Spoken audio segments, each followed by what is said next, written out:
Welcome to Stellar Newsio. News YouTube News Hub.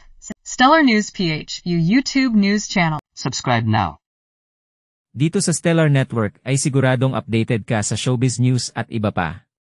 Kaya kung first time mo dito ay mag-subscribe ka na. Maris Racal at Anthony Jennings, hindi pa rin nakikitang magkasama. Matapos ang cheating issue, hindi pa rin nagkakausap.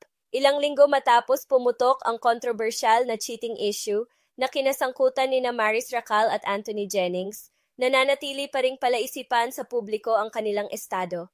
Hanggang ngayon, hindi pa rin nakikitang magkasama ang dalawa sa anumang kaganapan, lalo na sa mga aktibidad na may kinalaman sa kanilang bagong proyekto. Bagong proyekto, bagong issue. Parehong bahagi sina Maris at Anthony ng paparating na kapamilya action drama series na incognito na nakatakdang ipalabas sa susunod na buwan. Ngunit sa kabila ng kanilang pagiging co-stars, kapansin-pansin na tila may lamat pa rin ang kanilang relasyon, lalo na't hindi dumalo si Maris sa Christmas party ng kanilang teleserye noong Biyernes, Disyembre 20, 2024. Anthony Jennings, enjoy sa party, Maris Racal, missing in action, sa mga kumalat na video at larawan mula sa party na ini-upload sa Facebook, Twitter at TikTok, makikitang nagkakasiyahan ang cast ng Incognito. Kabilang sa mga dumalo sina Anthony Jennings, Daniel Padilla, Polo Ravales, Kyla Estrada, Ian Veneracion at Richard Gutierrez. Masayang-masaya ang grupo sa kantahan at sayawan, pero wala si Maris sa mga larawang ito, isang bagay na agad napansin ng mga tagahanga.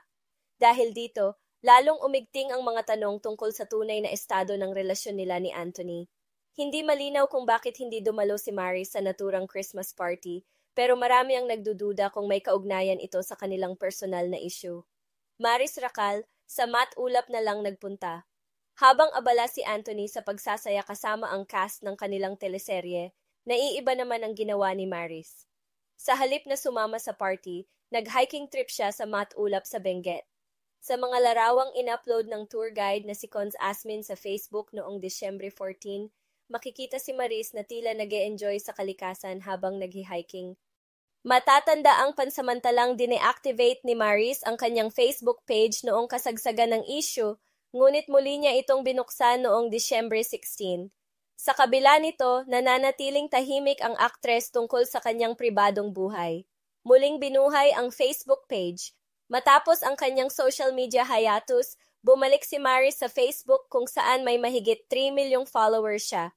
Ngunit kahit bumalik na siya online, nananatili siyang low-key at hindi pa rin nagbibigay ng anumang pahayag tungkol sa issue. Mga tanong na walang sagot. Patuloy na tinututukan ng mga tagahanga ang bawat galaw ni Maris at Anthony, ngunit hanggang ngayon ay wala pa ring opisyal na pahayag mula sa kanila tungkol sa tunay na estado ng kanilang relasyon. Maraming fans ang umaasa na maayos pa rin ang lahat sa pagitan ng dalawa, lalo na't pareho silang magkasama sa Incognito. Gayunpaman, para sa iba, sapat na ang mga nangyari upang isipin na maaaring hindi na sila magkabalikan. Habang papalapit ang pagpapalabas ng kanilang teleserye, nananatiling palaisipan kung paano nila haharapin ang kanilang mga personal na issue, lalo na't kailangang magkasama sila sa promosyon ng kanilang proyekto. Pag-asa para sa bagong simula?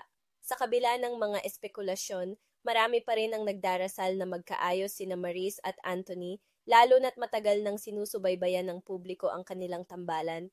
Pero kung anuman ang kanilang desisyon, isang bagay ang tiyak, ang kanilang kwento ay patuloy na maghahatid ng interes at emosyon sa kanilang mga tagahanga. Ano ang masasabi niyo sa issue natin today? Feel free to comment your This has been Angelo, hanggang sa susunod na balita.